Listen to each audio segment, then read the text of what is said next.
Hello students, this is Professor Levy. I'm here at Northampton Community College and I am recording this message on Monday, March 19th. I was just in a meeting this morning with the president of the college, with all of the deans, and I want to report to you what I've learned and to let you know how this is going to affect our course in particular. The first thing you should know is that everyone here at the college is very aware, very sensitive, and very concerned about how this coronavirus is affecting our semester. And so we're taking measures to try to make sure that it is as least disruptive as possible and that we pursue all available alternatives. With that said, I want to encourage my students in particular to try to be patient, to also not let this completely ruin the good work that we've been doing before spring break. Remember, our course is a course in history, and as I've been saying all semester, history is the study of how things change over time. And we are certainly living through some changes, some very historic changes that have never happened in academia, at least as long as I've been teaching. So we're living through some history, and I'm confident that we will get through this very well because you've been a good class until this point, and I think we have some strategies that I hope will work. The first thing I want to point out is something that came up over the break involving enrollment in our course, and this was an unfortunate process by which some students were inadvertently dropped. I think the letter said because of non-attendance, which is not something that I submitted to the college. I did my midterm report on student the status in the course, really satisfactory, unsatisfactory, and recommending students who I thought might need some additional help, either from the Learning Center or from our counselors and from our tutors. But I did not intend for the college to drop those students. There is a process by which students could be dropped, and that's not the one that I pursued. And so I just want to make you aware of that in case you got a letter from the college saying that you were dropped from my course. If you haven't missed a lot of classes, then that probably was an error. I think all of those problems have been corrected. That is, I sent a letter to the registrar's office, and when I checked our Blackboard enrollment, all of those students seem to be back in. So if you're one of those students, you should have access to Blackboard now. If you don't, please contact me and the registrar, and we'll make sure we get you back instated. For everyone else, this is how we're going to proceed. As you probably heard from the president's message last week, the college is going to extend spring break for another week. So what that means for us is for this week, we're just going to hold in place, to remain as if this is still spring break. And we will resume with what will be week number 9 on your syllabus. So we're going to try to stay on schedule this week while things are being worked out. We're just going to stay in place and not take on any new work. But on Monday, March 23rd, that is next Monday, we will start with week 9 of our syllabus. If you're in my 10-week course, then that will be week number 4. So for this week, we're not going to attempt to go ahead with any new material, although I think some of us can, particularly with my online classes. This hasn't disrupted us at all. But because there may be other confusion going on with your other classes, some of your families may be affected by this coronavirus, and there's a lot of uncertainty. So until all this is straightened out and settled down, I'm not going to proceed with any new material discussions or assignments. I did check already this morning, and some of you have already begun submitting your assignments for week 9, which is great, but that will already be there. So in other words, this week we'll just hold in place, and next week we'll start week 9.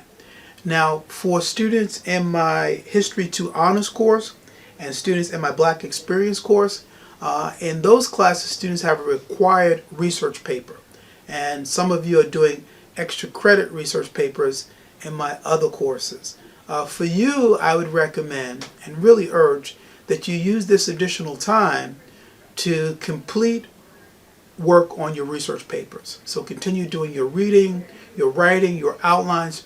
Really take advantage of this time to your benefit, especially since you don't have other distractions and other obligations in terms of going to your other classes. Devote all that time and energy, as much as it is you can, to working on your research paper. I remind you that the library remains open and that we still have tutors in the Learning Center and people here at the college who could help you with personal problems and other issues that may come up. So I will not have normal office hours, but I will be willing to communicate with students via video conferencing, either through FaceTime or some of the other video features that we have. We have Illuminate Live built into Blackboard, and also to just set up a time to call you on the phone or where you can call me.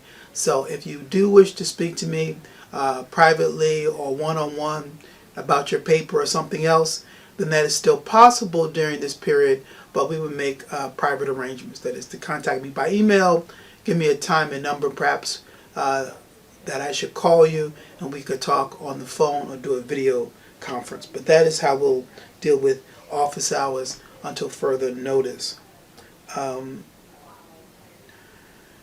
Starting next Monday, at least for all of my classes, all of our campus courses will become online courses. And I'm recording this one video for all of my classes and pointing out which ones are different, but most of this applies to all of my sections. If you're already in an online class, that is History WA or VA, our course is already online, so there's no real change for us, except that we're pushing our schedule back 1 week on the syllabus, as I announced earlier. For my campus courses, we've always used Blackboard for our exams, and you've always done your discussions and submitted your assignments through Blackboard. So for you, this transition isn't going to be as difficult as for other classes and other students where they're unfamiliar with Blackboard and where the professors haven't set up a way of teaching using the online technology. So for us, I don't think this transition is going to be too drastic, but that means we will not have on classes on campus, but you will continue to follow the syllabus from week 9 or week 4. You will complete all the assigned reading, including the discussion essays. So continue to do your homework each week and writing those assignments. And all of our remaining tests and exams will continue as scheduled on the syllabus. And you've already been taking your exams in Blackboard already, so again, that will continue as normal, and that's not a big change for us. What will be different is starting next week, I will begin adding new weekly videos in Blackboard. And these are not intended per se to replace the lectures and class discussion, but for students who chose to take a class online on campus rather than taking it online, students who prefer the interaction with the professor and to be able to have a live person explain the material. For those students, I'm going to provide greater explanation and kind of overview of what I thought was most important from that week. So there'll still be kind of personal instruction in terms of explaining what I think you should be getting out of the reading, the importance and significance of the documents, and giving you some of my ideas and perspective as I've done through the course. But it will not be a full hour and a half long lecture. It will be a synopsis of what I think is important, and that should help you still get through the material. You could also learn something from our online students who have been doing very well this semester, and what they typically have done is they set specific times in which to work on their courses.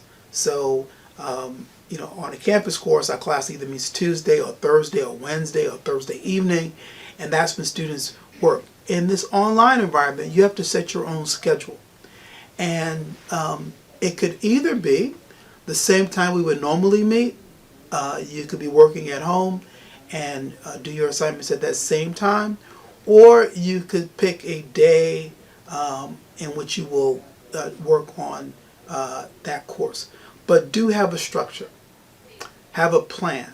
Don't leave it up to just randomness, because then it will not work successfully for you. So still try to remain disciplined, remain focused, and set a time each day or week when you're working on your history assignments, and I would say for your other classes as well.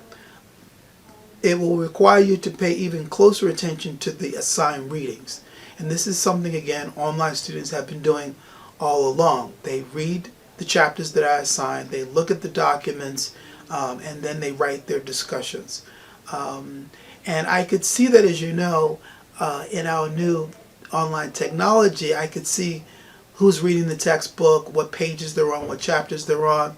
And so for our on-campus classes, where students have relied very heavily on attending class and listening to the professor, you have to redouble your efforts and focus more on doing the reading. As I said, I will still submit these weekly synopsis accounts from me, but pay closer attention to the reading moving forward. I may even narrate my PowerPoint presentations, which even my online students might appreciate, because they've always had the slides, the PowerPoint slides, but I'm thinking of narrating those to tell you what I think is important and what that slide is supposed to be showing you. And so I'll do that in terms of what I'll be doing differently and how I'll be staying busy. I'll be updating every week with those presentations to you, and that will be starting next week on Monday. Finally, I want to address some concerns that you may have, whether you've written to me or not, or have heard from the college or not. But this advice is to students who may have special problems with internet access. So since we're going online, for that I want to remind you that the college still provides free computer access from all of the libraries and computer labs on all campuses, both in Bethlehem, Monroe, Southside. So, I think that covers most of the things you may be wondering right now. But as I said in my introduction, I encourage you to remain diligent. You've been a good class up to this point, and I'm confident that we could adapt and continue to learn about American history, and you can continue your academic success. If you have any other questions, please contact me by email. My office phone here at the college also records messages, but I won't be holding office hours, but I will still be checking emails, and I will be recording additional videos either from my office here or from my home office. So in closing, I would like to say remain confident, remain patient, be optimistic, and prepare to finish our semester in a very successful manner. Take care and be well.